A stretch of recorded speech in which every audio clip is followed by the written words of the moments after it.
Hey guys, welcome back to another episode of Lefty's Place.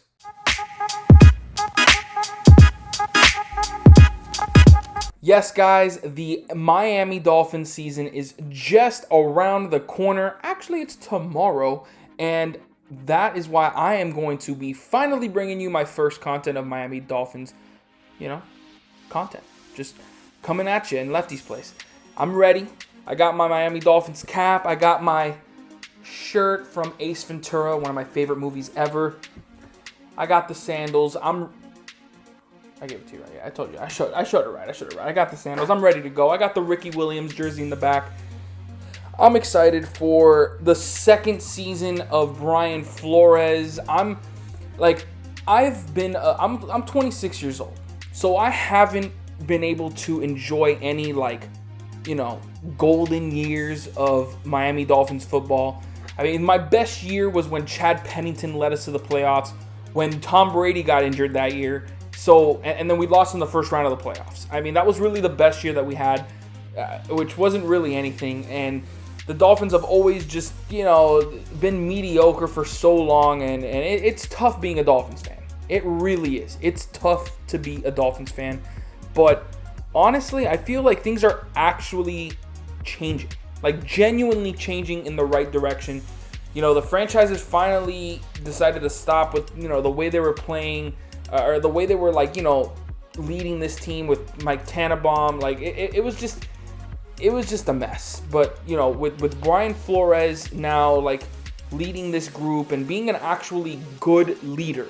I just love the way that he, everything he does, everything he speaks about, it's the kind of guy that we want in our team to lead the culture for the next generation. So in this episode, I'm just going to talk about the Dolphins from last season, just quickly about what they did, and then obviously I'm going to talk about the roster, give you a little talk about the depth chart, and how the Dolphins are looking for this upcoming 2020 season. So let's get right into it. Last season was the tank for Tua season. Every fan, me included, was let's tank for Tua. We got to lose as many games as possible because every team's gonna want to get Tua. Luckily, I mean, the Dolphins didn't look at it as a tank because kind of like with the Philadelphia 76ers and their process, that doesn't really build a winning culture. That it's stemmed from losing, and if you bring in Tua off just trying to lose, it's not good for your franchise. Instead, Brian Flores every single time was like, we're not trying to lose, we're trying to win. And when I was listening to that, I was like, all right. I mean, we got a guy who might be in a little bit of denial, but he wasn't. He was legit. Even with probably the weakest roster in the entire NFL, we were still able to win 5 games. We went 5-11. I know that's not a good record, but for what we were expected to do, we were expected to win 1-2 games, and we were able to win 5. That's huge. And on top of that, we were still able to get Tua with the 5th overall pick.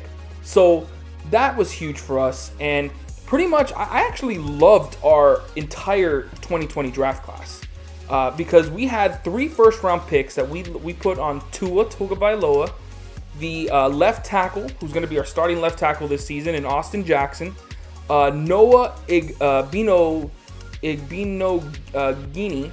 the cornerback from Auburn, who's going to be extremely important to our defense this season, along with Byron Jones and obviously, oh my God, Steve, wow, you look like a freaking scrub.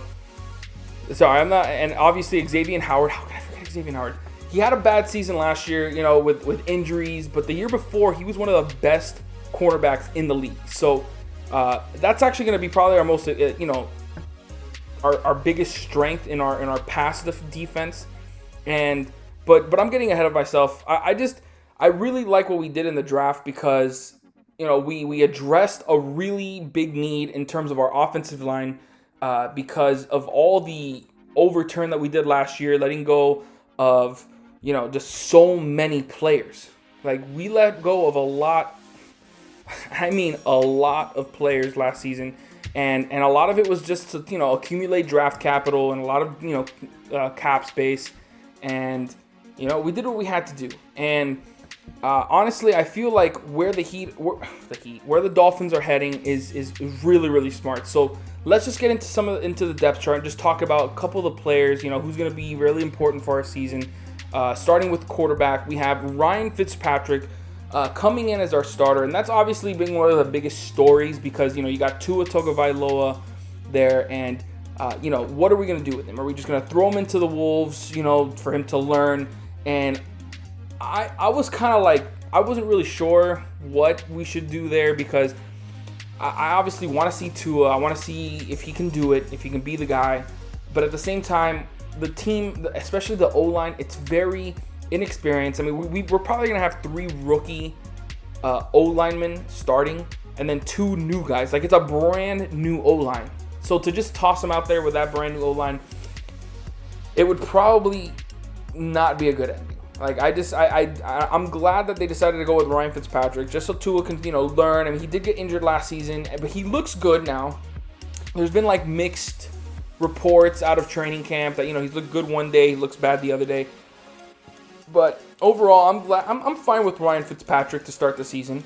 He's a great veteran. He's Fitzmagic, man. He's Fitzmagic. He'll win games for you. He'll lose some games for you, but overall, he does the job well. And having him, a consummate pro, consummate veteran, in front of Tua is a smart decision, at least in the short term. I do expect Tua to eventually get some looks for us, especially late in the year, if Ryan Fitzpatrick looks terrible. But right now, Ryan Fitzpatrick as our starting quarterback is fine. At running back, we have a brand new starter and backup in Jordan Howard and Matt Breida. Jordan Howard played for the Eagles last season, and he's been a solid running back, a solid 3-down back. He's nothing special, but he'll definitely, he's definitely going to be the best running back we've had since probably like Ronnie Brown. I mean, no disrespect to Frank Gore. That guy's a legend.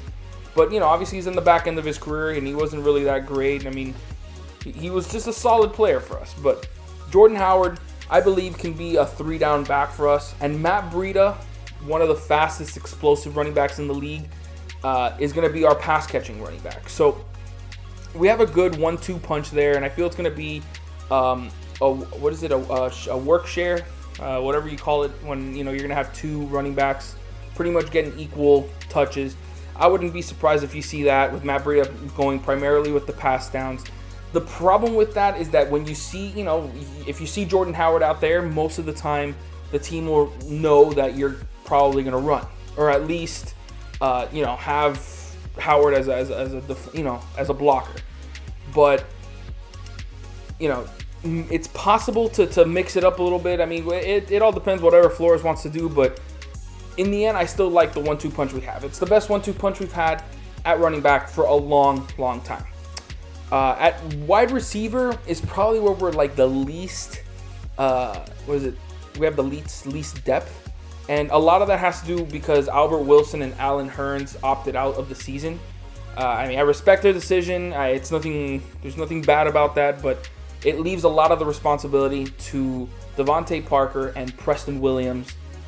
And I feel like they're 2 really good wide receivers. I mean, obviously Devontae Parker, a first-round pick from a few years ago, hasn't been able to get it right, but second half of last season, he was one of the best wide receivers in the league. He actually finished top 5 in receiving yards, and I feel a full season of Devontae Parker will be really good. I mean, hopefully he can stay consistent and prove that the contract that we gave him was worth it.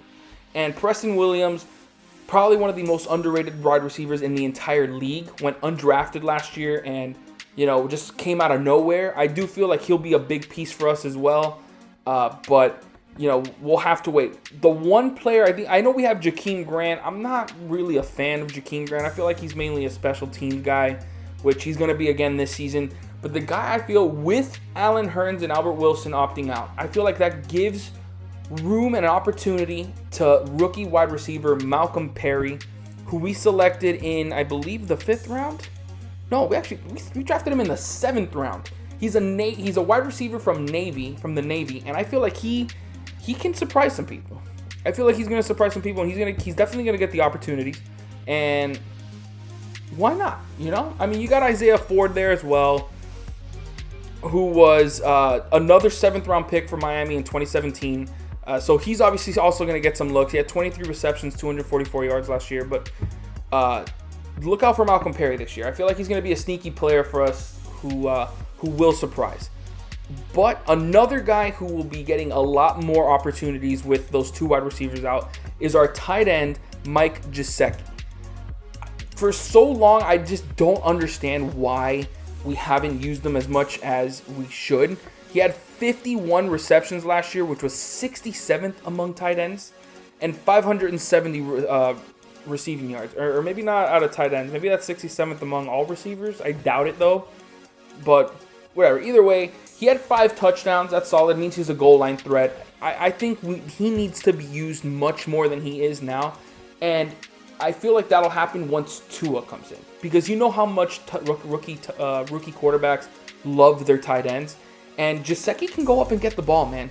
I mean, the guy used to play basketball in college. I mean, he's a beast. He can do it. Just like Jimmy Graham did when he was with the Packers and the Saints.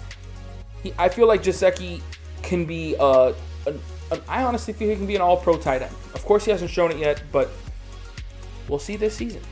Next, we have our O-line. And this is a brand new O-line for the Dolphins. I mean, they got Austin Jackson, who was our first-round pick. You got Robert Hunt, who could be at right tackle. Right now, they have Jesse Davis as the starting right tackle. But I believe Robert Hunt, who was our 3rd-round pick, if I'm not mistaken. No, he was our 2nd-round pick.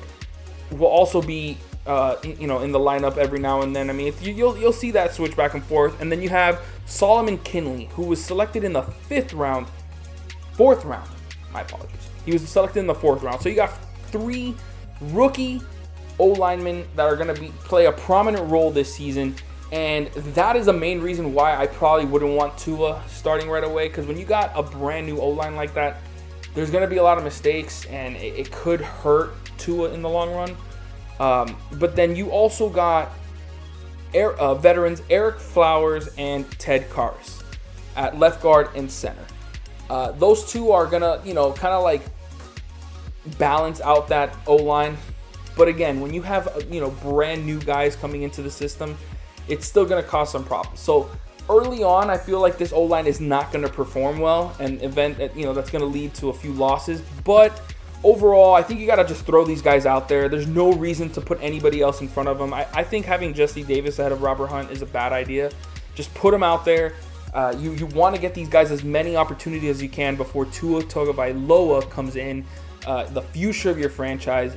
You just need to have those guys play as much as possible. And I feel like it'll be better for us in the long run. In the defensive end, we got Christian Wilkins, who was our 1st-round pick from last season. He had like somewhat of a okay season. Honestly, not good for what you would expect from a 1st-round pick. He had 30 tackles, 2 sacks. I mean, nothing crazy. He did. The one thing I can remember from him was the fact that he got ejected from a game last year because, just of a stupid fight that he created. Honestly, I'm not really sure what to expect from him. But we also have the Devon Godshoe, and we have the brand new free agent signing Emmanuel Ogbah. He had 23 tackles last year, 5.5 sacks.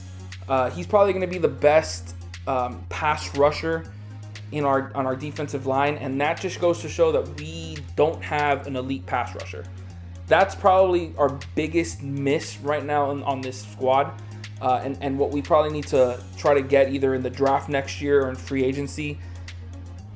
So I feel like our defense, at least up front, is not going to be that good. We did make some upgrades in the linebacker position. I mean, we still have Jerome Baker, who I loved from last season. He was the one consistent guy that we had last year. And then you add the 2 guys, Elandon Roberts, who he wasn't anything crazy, but he played for New England. Another guy and then another guy from New England, who I think is the biggest signing for our season, Kyle Van Noy. He was such an important piece for the Patriots' elite defense last season, and to bring him in at a position that we have been struggling at for years now is huge. I feel like he's going to be a big-time piece for us. And now we're getting into the cornerbacks position, which is, like I said, probably our biggest strength this year, with Xavier Howard and Byron Jones being the starters. And then, of course, you have Noah Igbinoghene, who's probably going to play a lot of nickel. He's probably going to be covering the slot receiver. I think those are three top-notch receivers. It's going to be really hard to throw against the Dolphins this year. And then you also got Eric Rowe, who played last season. He had 54 tackles. He had an interception, 8 pass deflections. Not a bad season for Eric Rowe. Nothing crazy. And then you obviously got Bobby McCain, who was solid. He had 2 interceptions last year, 3 pass deflections. I mean, he was solid. But overall, we're going to need those 3 cornerbacks to really carry us in that area.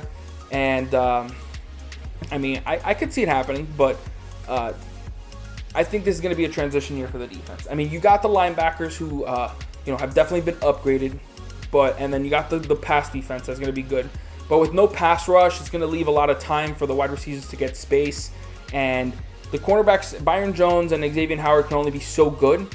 So we'll see how that goes. Overall, I feel like this team is solidly built. For our second season of this rebuild, it's solid. It's not the end. We obviously need to make a lot more upgrades, but it's a lot better than the team that we had going into last season.